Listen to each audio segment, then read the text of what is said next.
बीकानेर से बड़ी खबर मिल रही है, जहां बीकानेर शिक्षा विभाग ने शैक्षिक सत्र 2026-27 के लिए कक्षा 9वीं से 12वीं तक की जो 4 प्रमुख पुस्तकें हैं उनको पाठ्यक्रम से हटा दिया है। तो ये इस वक्त की सबसे बड़ी खबर। इन पुस्तकों में स्वतंत्रता आंदोलन और आज़ादी के बाद के भारत से संबंधित सामग्री शामिल थी, जिन्हें अब विलोपित श्रेणी में डाल दिया गया है। वहीं विभाग ने सख्त निर्देश दिए हैं कि विद्यालयों में इन किताबों का अध्ययन और अध्यापन किसी भी स्थिति में ना करवाया जाए। शिक्षा मंत्री मदन दिलावर की ओर से पूर्व में इतिहास की किताबों पर जताई गई आपत्तियों के बाद ये बड़ा प्रशासनिक निर्णय लिया गया है। फिलहाल हटाई गई पुस्तकों के स्थान पर कोई नया विकल्प तय नहीं होने से विद्यार्थियों में असमंजस की स्थितियां बनी हुई हैं। एक पत्र जारी होने के बाद अब शिक्षा विभाग के समाज शिक्षा विभाग ने सभी डीओज और पदेन समसा के अधिकारियों को एक आदेश जारी किया है, जिसमें कक्षा 9 से लेकर 12 तक की 4 पुस्तकों को इसी सत्र से स्कूल से हटाने के निर्देश दिए हैं। इसके पीछे ये कारण बताया जा रहा है कि ये पुस्तकें अब नई आएगी और उसके बाद ही ये बच्चों को पढ़ने के लिए दी जाएगी। लेकिन देखने वाली बात ये है कि नया शिक्षा सत्र शुरू हो जाने के बाद इस तरीके से इन पुस्तकों को हटाने के पीछे आखिर क्या कारण रहा है, इसको लेकर अभी अधिकारी कुछ भी बोलने के लिए तैयार नहीं है। बीकानेर से न्यूज़ 18 के लिए विक्रम जागरवाल। जयपुर से इस वक्त की सबसे बड़ी खबर, सबसे महत्वपूर्ण खबर है कि कल सीएम किसान सम्मान निधि की छठी किस्त जारी करेंगे। मुख्यमंत्री भजनलाल शर्मा किसान सम्मान निधि की किस्त जारी करेंगे कल। और तो आपको बता दें कि प्रधानमंत्री किसान सम्मान निधि की किस्त जो है वो कल मुख्यमंत्री भजनलाल शर्मा जारी करने वाले हैं। 66 लाख से ज्यादा किसानों के खातों में 665 करोड़ रुपए पहुंचेंगे। जोधपुर के ओसिया में राज्य स्तरीय कार्यक्रम का आयोजन किया गया है, जहां पर जिला, ब्लॉक और ग्राम स्तर पर भी कार्यक्रम आयोजित होंगे। बड़ी संख्या में किसानों की भागीदारी सुनिश्चित करने का दावा किया गया है। ज्यादा जानकारी के साथ हमारे सहयोगी हितेंद्र शर्मा फोन लाइन पर हैं। हितेंद्र, क्या अपडेट है, जानकारी? कल किसान सम्मान निधि की किस्त मुख्यमंत्री जारी करने वाले हैं। जी बिल्कुल, ये सहकारिता विभाग से जो है ये इस तरह की खबर है कि जो है 665 करोड़ रुपए से ज्यादा की राशि जो है ओसियां जोधपुर में जो राज्य स्तरीय कार्यक्रम हो रहा है, वहां मुख्यमंत्री भजनलाल शर्मा जो है वो 66 लाख से अधिक जो किसान है उनके बैंक खातों में ये 665 करोड़ रुपए से ज्यादा की राशि पहुंचेगी और ये छठी किस्त के रूप में जो है राशि पहुंचेगी। इससे पहले जो है 5 किस्तों के माध्यम से जो है 71 लाख से ज्यादा किसानों को 2726 करोड़ रुपए से ज्यादा की राशि जो है ट्रांसफर की जा चुकी है। इसके अलावा पीएम किसान सम्मान निधि के तहत जो है 2.5 साल के कार्यकाल में 76 लाख से अधिक जो है जो 2.5 साल का कार्यकाल है राज्य सरकार का, उसमें 76 लाख से ज्यादा किसानों के खातों में 6 किस्तों में 9,583 करोड़ रुपए जो है ट्रांसफर किए जा चुके हैं। तो ये और इसी तरह से जो है पीएम किसान सम्मान निधि के जो पात्र किसान हैं उनको 3 समान किस्तों में 3-3 हजार रुपए की अतिरिक्त राशि दी जा रही है। तो साल भर में उनको 9,000 रुपए प्रतिवर्ष अतिरिक्त जो है सम्मान निधि के रूप में मिल रहे हैं। तो इस तरह से जो है ये 665 करोड़ रुपए की राशि कल जो है 66 लाख से ज्यादा किसानों को। बिल्कुल हितेंद्र, चलिए बहुत शुक्रिया तमाम जानकारी के लिए। नजर बनाए रखिए, अपडेट हम आपसे लेते रहेंगे। में महिला आरक्षण को लेकर के राजनीति तेज हो गई और इसे लेकर के बीजेपी के जो प्रदेश प्रभारी राधा मोहन दास अग्रवाल, उन्होंने कहा कि राजस्थान के निर्माण में महिलाओं की अहम भागीदारी रही है और राजनीति और सामाजिक क्षेत्र में उनकी भूमिका लगातार बढ़ी है। उन्होंने नारी शक्ति वंदन कानून को महिलाओं के सशक्तिकरण की दिशा में बड़ा कदम बताया।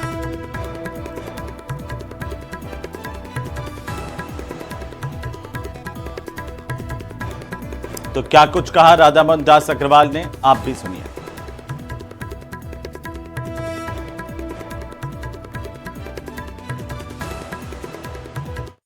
महिलाएं समाज के परिवर्तन में, पर्यावरण की रक्षा में, राजनीति में हस्तक्षेप में, इन सब में बहुत महत्वपूर्ण भूमिका इन्होंने निभाई है। और मुझे इस बात का बहुत दुख है, महिलाओं की इतनी महत्वपूर्ण भूमिका होने के बावजूद माननीय प्रधानमंत्री जब नारी शक्ति वंदन अधिनियम में एक संशोधन अधिनियम लेकर के आए और वो चाहते थे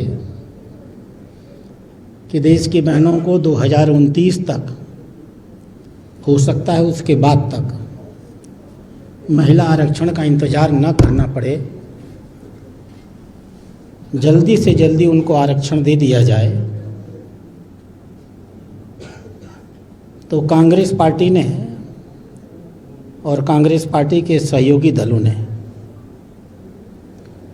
इसके रास्ते में हर प्रकार के रोड़े अटकाए कि इनकी मंशा क्या है। हमने जब नारी शक्ति वंदन अधिनियम 2023 में पास कराया तब हमने इन्हें कहा कि आप इसमें से जो शर्तें लगा रहे हैं, जो रोड़ा अटका रहे हैं, उसे हटा दीजिए।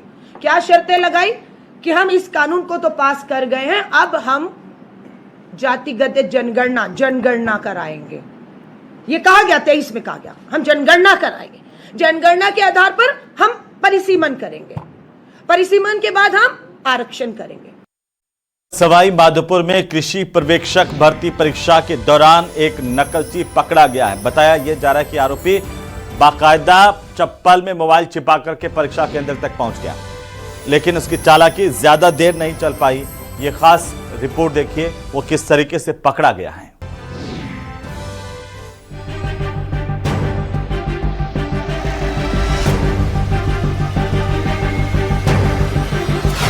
चप्पल में मोबाइल, टॉयलेट में सेटिंग, नकलची का हाईटेक खेल बेनकाब। संदिग्ध गतिविधि के चलते धरा गया आरोपी। थोड़ा हो पहन के निकाला कैसे, इधर देखो, निकाला कैसे, फिर बाथरूम में जाके जी, फिर बाथरूम में फोटो खींची पेपर की जी। सवाई माधोपुर के मान टाउन स्थित गवर्नमेंट सीनियर सेकेंडरी स्कूल में कृषि पर्यवेक्षक भर्ती परीक्षा के दौरान जिस मुन्ना भाई को पकड़ा गया, ये वही है। इसका नाम केदार प्रसाद मीणा बताया जा रहा है। पूरी खबर बताएं उससे पहले देखिए कि कृषि पर्यवेक्षक भर्ती परीक्षा के दौरान इस अभ्यर्थी ने कैसे जुगाड़ से चप्पल के अंदर फोन छिपाया था। थोड़ा हो पहन के निकाला कैसे, इधर देखो, निकाला कैसे, फिर बाथरूम में जाके जी, फिर बाथरूम में फोटो खींची पेपर की जी। नकल करने का आरोपी का तरीका आप देख चुके हैं, अब आपको पूरी खबर बताते हैं। दरअसल पेपर के दौरान अभ्यर्थी केदार प्रसाद मीणा की गतिविधि संदिग्ध लग रही थी। परीक्षा के बीच में वो शौचालय गया और करीब 12 से 15 मिनट तक बाहर नहीं आया। शक होने पर जब उसकी जांच की गई तो उसके पास से मोबाइल फोन, पुराना प्रश्न पत्र और OMR शीट बरामद हुई।